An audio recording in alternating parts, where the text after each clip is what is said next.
Hey y'all, this is Auntie Ashley of the Clinical Cookout, and welcome to Intimacy Interlude. This is where we talk all things intimacy, relationships, communication, sex, all those topics that some people actually struggle to talk about, but we need to talk about if we want to have healthy relationships with other people.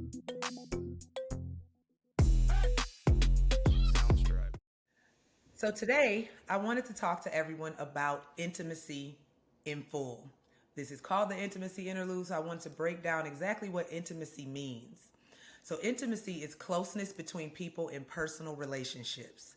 This is not just a romantic type of relationship. We have intimacy in all of our relationships: friendships, parental child relationships, siblings. All the relationships you can think of have an intimate element, or they should, in order to be healthy relationships. So, most people, when they hear the word intimacy, they immediately think sexual encounters, an intimate encounter. But there is so much more to this word. In fact, there are 7 different types of intimacy. And most people are not aware of that. So I wanted to share these 7 types with you and give you some tips on how to increase intimacy and also discuss what it's like when we have an intimacy block. When it comes to sex and romance, we absolutely think of intimacy, and it does play a role in sex and romance, but it also plays several other roles, and that's when we get to the types. So, first up, we have emotional intimacy. Emotional intimacy is the connection where you feel open enough with someone to talk about any and everything. It involves a lot of trust, honesty, and vulnerability. So, those people that you are closest to in your life that you can think of, that you know you could call them and tell them anything and they will support you. You have an emotionally intimate bond with those people. So, that's the first type. This is the type that is literally important in order to get to all the other types. You have to feel close to someone. So, next up, we have intellectual intimacy. So, intellectual intimacy involves getting to know how another person's mind works. Oftentimes, you might hear somebody say, "Ooh, somebody that's smart and intelligent is sexy to me."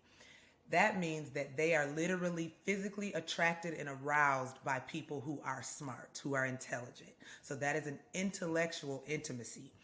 There's actually a term for these individuals, and we often refer to them as sapiosexuals. A sapiosexual is a person who is turned on or aroused by intelligence. The next type of intimacy is experiential intimacy, and this is the intimacy that we gain by spending quality time with someone and growing closer over common interests and activities. So, for example, if you love to go bike riding and you have another friend that really loves to go bike riding, you share this experience that you both love and it brings you closer. So, those things that you love to do, that your friends love to do, or that your partner loves to do, you are experiencing experiential intimacy when you are sharing in those moments. The next type of intimacy is your spiritual intimacy. And this does not mean what most people think when you hear the word spiritual. It is not just we go to church together or we go to our place of worship together. It does mean different things to different people, though, so it can vary.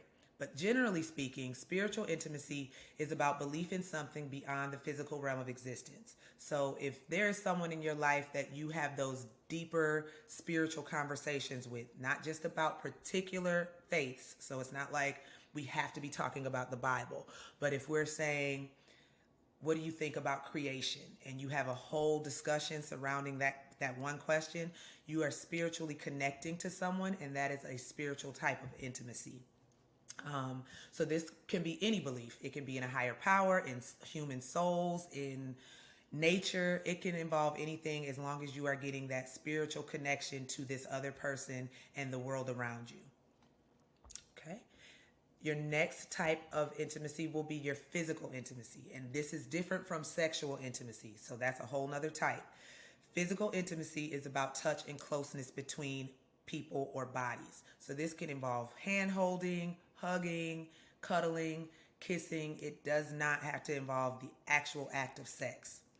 So for a relationship outside of romantic, if we want to discuss physical intimacy, a mom and her child or a dad and his child. If you hug your children and love on your children physically, that's actually very healthy for them because it forms a strong attachment And it's also very healthy for you because it releases all of the feel good emotions: oxytocin, serotonin, dopamine, endorphins. You get a rush of those feel good emotions when you connect with people you love, from your children to your siblings. If you come from the type of family where everyone hugs, or even shaking hands, any form of touch falls under the physical intimacy.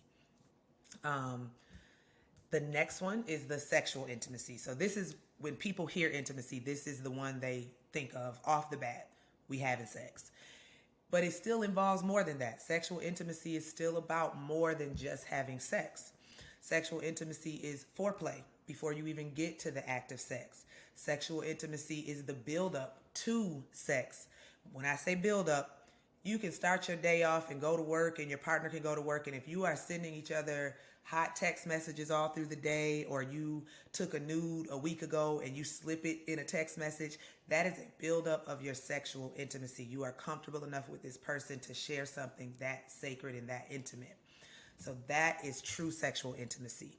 More than just sex, but yes, it still does involve sex. And another big part of sexual intimacy is being able to talk to your partner, whether you have one partner, whether you have multiple partners, and it's consensual, which we call ethical non-monogamy.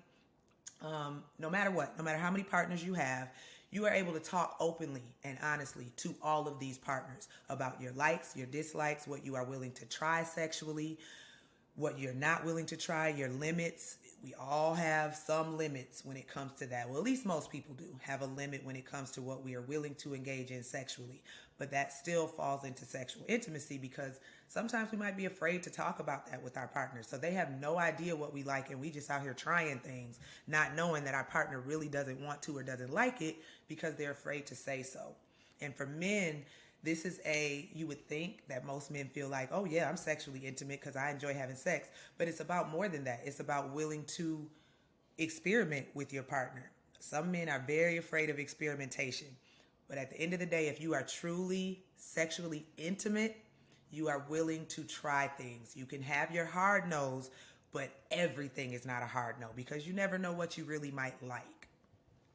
So those are the types of intimacy. And now I want to talk to you about 7 key factors within any intimate relationship. Remember, this can be romantic, friendship, family, any relationship. So the first key factor in building healthy intimacy is trust. In order to share personal parts of yourself, like your deepest fears, something that's embarrassing, you have to be able to trust the person. So showing another person that you are trustworthy will help them feel closer to you. The next one is acceptance. We don't want to feel judged in a relationship. The moment you feel judged, you no longer feel accepted, and that cuts off the intimacy immediately. When you feel fully accepted for your whole self, that helps maintain and continue to build healthy intimacy. Honesty. Now, this is different than trust. You can have trust and still not be honest in a situation. Like, I can tell you, oh, that pissed me off, and that's truthful and trust. But honestly, you really hurt my feelings. That's a little bit deeper. So honesty is different, and you need honesty and intimacy to feed one another. So you can't have one without the other. This also involves feeling comfortable telling your partner exactly how you feel because you've become so close to them. Okay. The next factor is safety. You have to feel safe with someone that you are intimate with. Sharing your deepest, truest self with another person is very difficult if you do not feel safe with them. The next one would be compassion, which is feeling cared about in a loving way.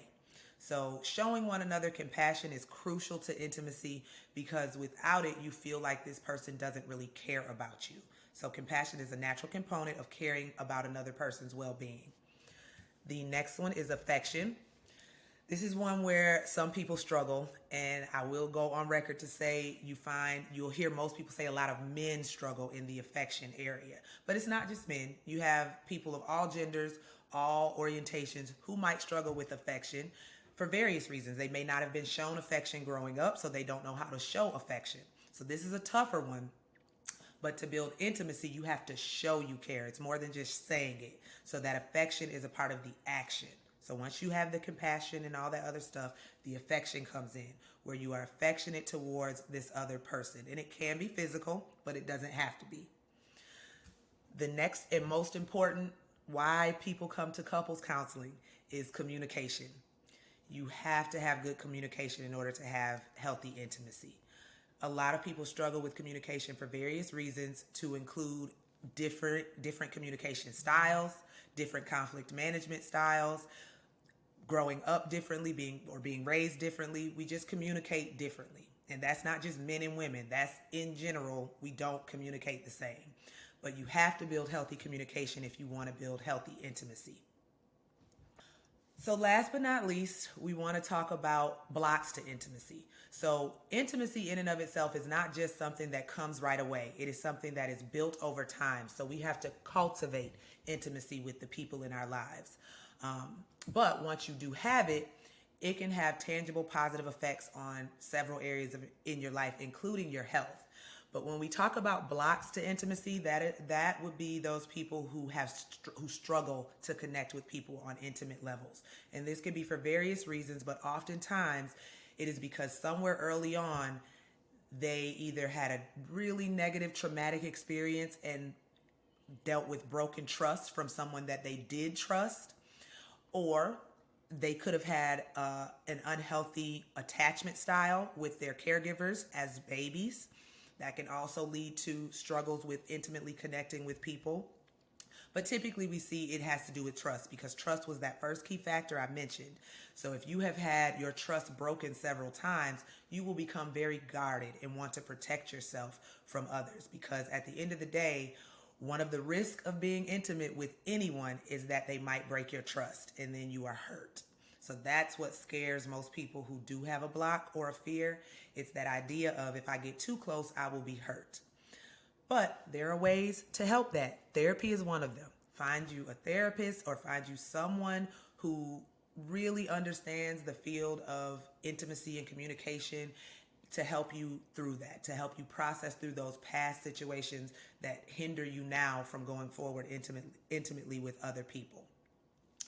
Like I said, though, once you build trust, it has a positive effect on several areas in your life. For example, it combats loneliness. Now, there's nothing wrong with being alone, but that is very different from being lonely. These are two different things.